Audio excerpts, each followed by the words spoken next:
You were adopted into that family, and now Rocky is just a stranger to you. After you get married, please don't involve yourself with us as a couple. Since you're a stranger, you're not invited to the wedding. I lost my parents when I was young and have lived separately from my brother, Rocky. When I heard that Rocky was getting married, I was overjoyed. But then his fiancée Cameron said something outrageous. Little did she know, it would later cause her a great deal of trouble. I'm Samantha, a 33-year-old office worker. My parents passed away in a traffic accident when I was just 8 years old. At the time, my 5-year-old brother Rocky and I were initially taken in by our paternal grandparents. Our grandparents tried their best to raise us, but caring for 2 children was a tough task. It must have been difficult for them, especially after they had retired, to continue raising 2 kids. 3 years later, I was alone taken in by my Uncle Leighton and Aunt Ashley, becoming their adopted child. It was sad to be separated from Rocky, but it didn't mean we would never see each other. I was nervous about moving to a new home just as I had gotten used to living with my grandparents. However, Leighton and Ashley welcomed me as their own child. Let's gradually become a real family. For us, Samantha is already our daughter. It might be hard at first, but let's try to be open and talk about anything. I remember feeling deeply reassured by his words.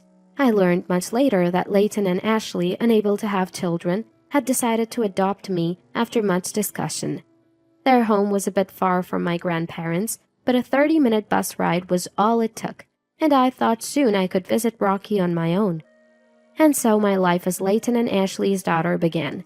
Being a biological parent and having a parental relationship aren't the same. At least, that's what I believe. One doesn't have to give birth to be a mother. A parent-child relationship can develop over time, through shared experiences and mutual affection.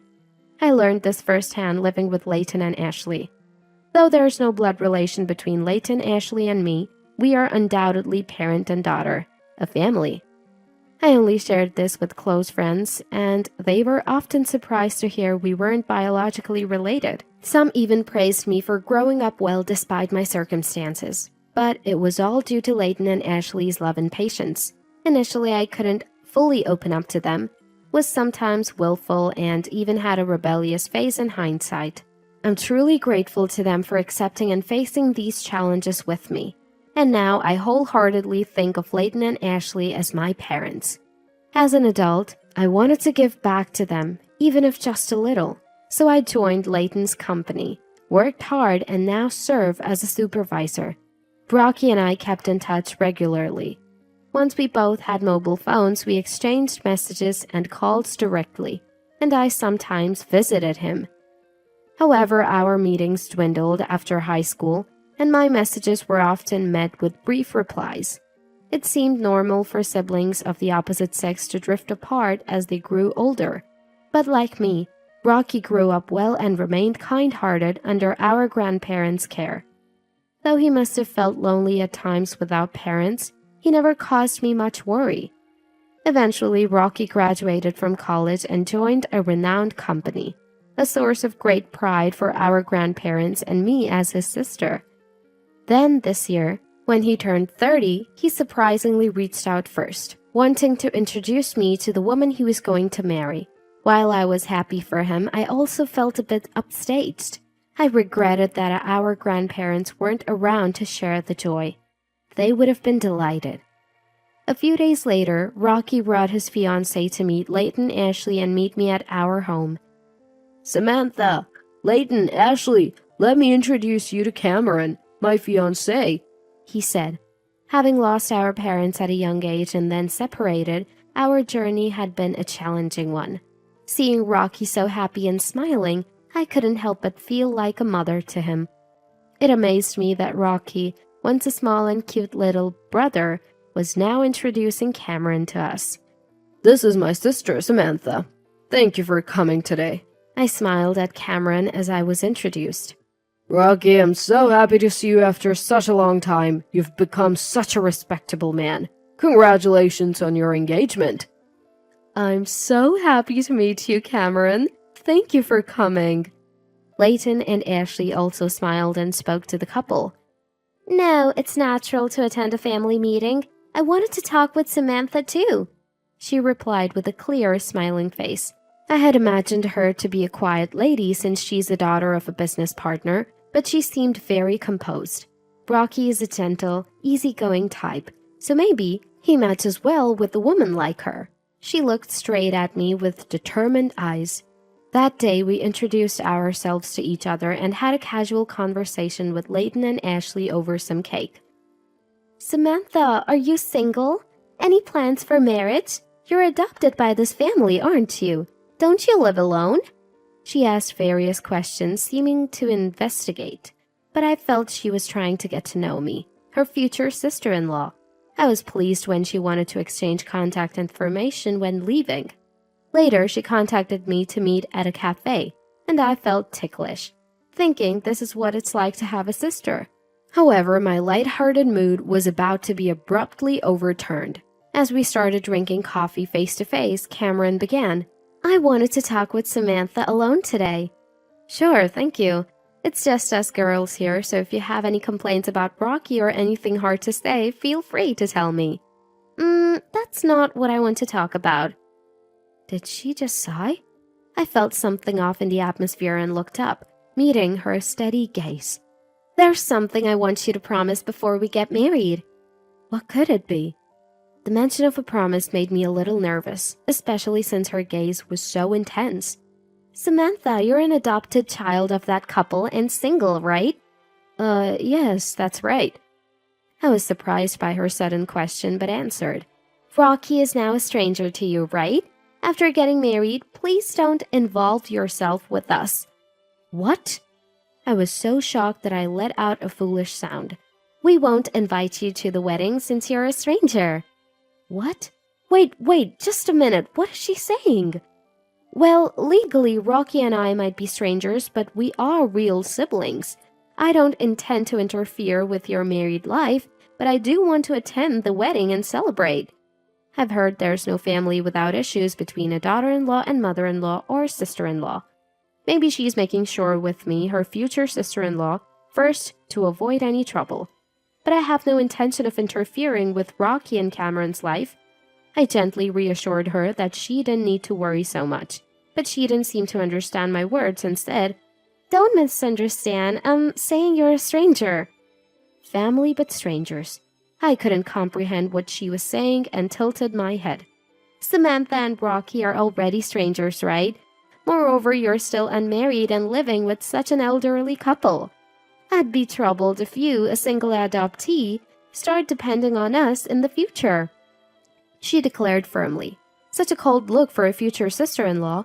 Unfazed by my stunned expression, she continued. After the couple passes away, it's out of the question for you to leech off us. Wait a minute. They're still very much alive, so stop saying things like that. Besides, I have a proper job and income. Yeah, barely.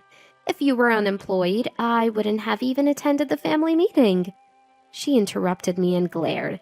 Anyway, you're not invited to the wedding, and don't invite us to your life events either. Just because you're single doesn't mean we'll take on any future support or caregiving. What does she think of me? Sure, I'm single now, but I have a job and savings. Most of all, thinking about a family member's spouse in such a way, I felt dizzy. I understand your feelings, but not even contacting about life events. I think Rocky wouldn't agree. Just because we've seen each other less as adults doesn't mean the family bond is gone. Despite being shocked, I replied firmly, Well, I guess minimal involvement can't be helped, but please gradually become distant. Her casual words made me feel sad. I'm asking this for our happy married life. If Samantha refuses, it'll make marriage difficult. Rocky was the one who wanted to marry. Please think about his happiness. It seemed like an ultimatum. If I didn't agree, she wouldn't marry Rocky. It sounded more like a one-sided declaration than a request. Rocky's proud smile from the other day came to mind. This condition was unreasonable, but I didn't want to ruin Rocky's wedding. Faced with her absurd demand, I had no choice but to remain silent. That night, when I told Leighton and Ashley about the day's events, they were incredulous. No wonder. Did she really say that? She seemed so pleasant when we talked the other day. I was surprised too. I thought she just didn't want a sister-in-law meddling, but she flat out said we're strangers, and there was nothing I could do. What will you do? Layton asked, concerned.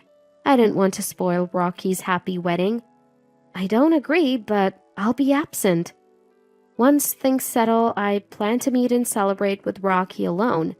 I see. But if Samantha is treated like that, we don't feel like attending either. Really? Ashley nodded beside me. Seems like it's her loss, not ours. Huh? I looked puzzled and Layton smiled and nodded slightly. Then, on the wedding day, the sky was clear and blue. I should have been there to witness Rocky's happiest moment, but it couldn't be helped. Then my mobile phone rang. The screen read, Cameron. I felt no obligation to answer. The call stopped, then rang again repeatedly. Ignoring it, the phone rang over and over. On her wedding day, how could she have the time to call so much? So annoying, I muttered, and Layton and Ashley chuckled, guessing who was calling. I put it on silent mode, but now it vibrated repeatedly. I wondered what face she made, having declared me a stranger. Eventually the phone quieted down, but my call log was filled with Cameron's name, almost like a stalker. I found it funny.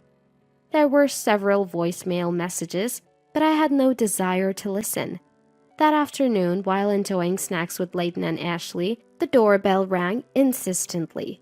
When I went to the door, Cameron barged in furiously.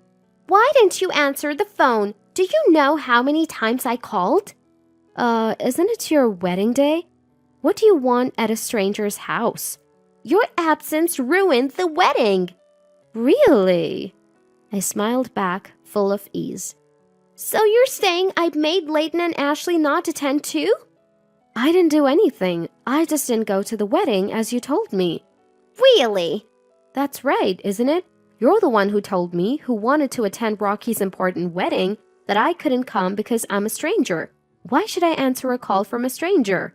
Don't use such twisted logic." "What brings you here, then?" "Well, because Layton is the branch president of the Electrical Industry Association, right? Someone mentioned his absence at the wedding." Cameron! Suddenly, Rocky burst in. "Rocky?" I'm sorry, Layton. Ashley, I left without stopping her, thinking she'd be here. Samantha, I'm sorry too. I didn't know anything. "What happened?" I was told by Cameron that Samantha wouldn't attend. She said she had to meet her boyfriend's parents on this day and couldn't tell me. I thought it couldn't be helped. Huh. Quite a convincing lie she had prepared as a reason for me not attending Rocky's wedding.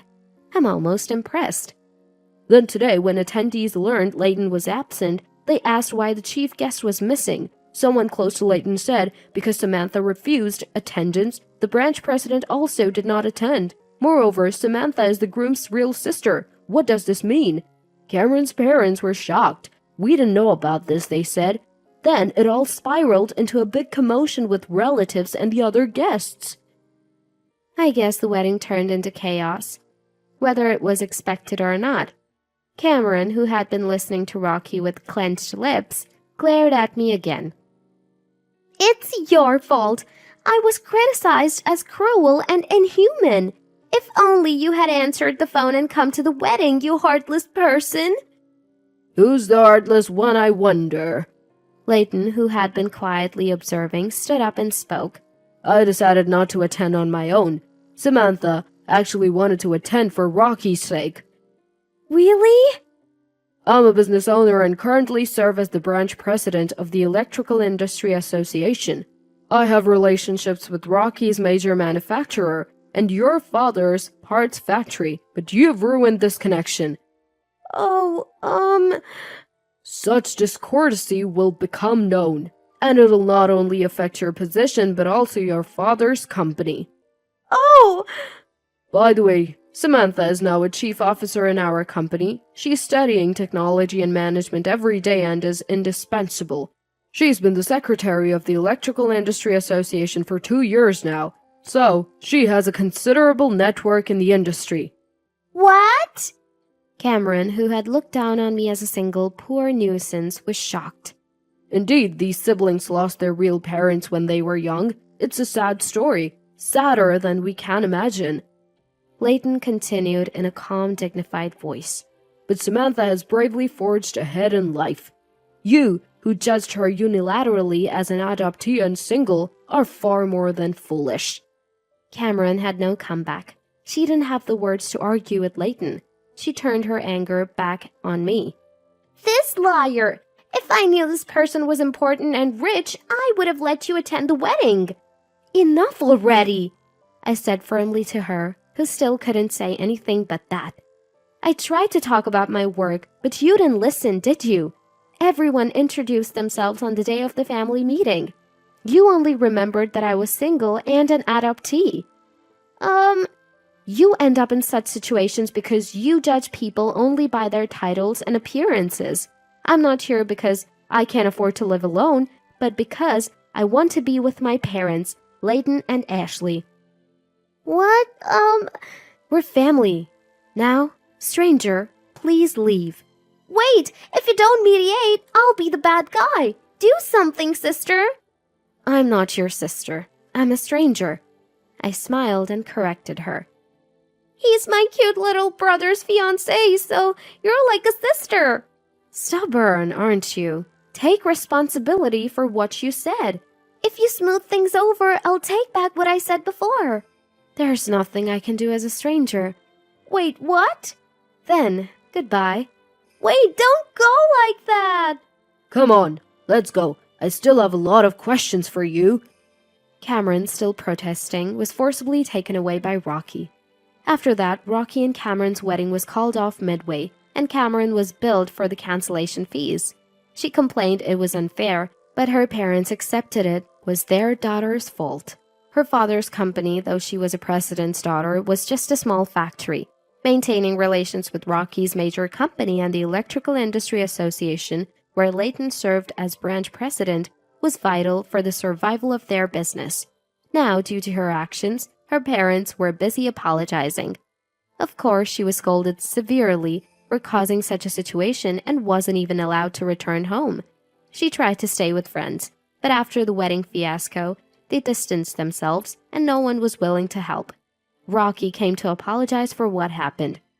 It turns out she only liked me because I work at a big company and have no parents, so I'm not a hassle. And treating Samantha like a nuisance, I hate that I couldn't see through her. We all cheered up the downcast Rocky together with Leighton and Ashley. It's good that the marriage certificate wasn't issued yet. She was pretty, and if she hid her true nature in front of you, it's no wonder you were deceived. Rocky is too kind. It's unfortunate about her, but you'll surely find someone who truly loves you. Really? Here, Rocky, your favorite sweets from that shop. Let's have some coffee. This incident seemed to have brought me closer to Rocky, whom I hadn't seen much since we became adults. I realized I had been neglecting to keep in touch with Rocky too. The reason for our reunion was his marriage announcement, so in that sense, I guess I should be thankful to her. Watching Rocky talk with Leighton and Ashley just like a real family, I thought about this. Friends, lovers, family. Maybe we tend to take those closest to us for granted and forget to care for them over time. I want to cherish and protect this happiness, taking care of the important people in my life. Are your loved ones doing well?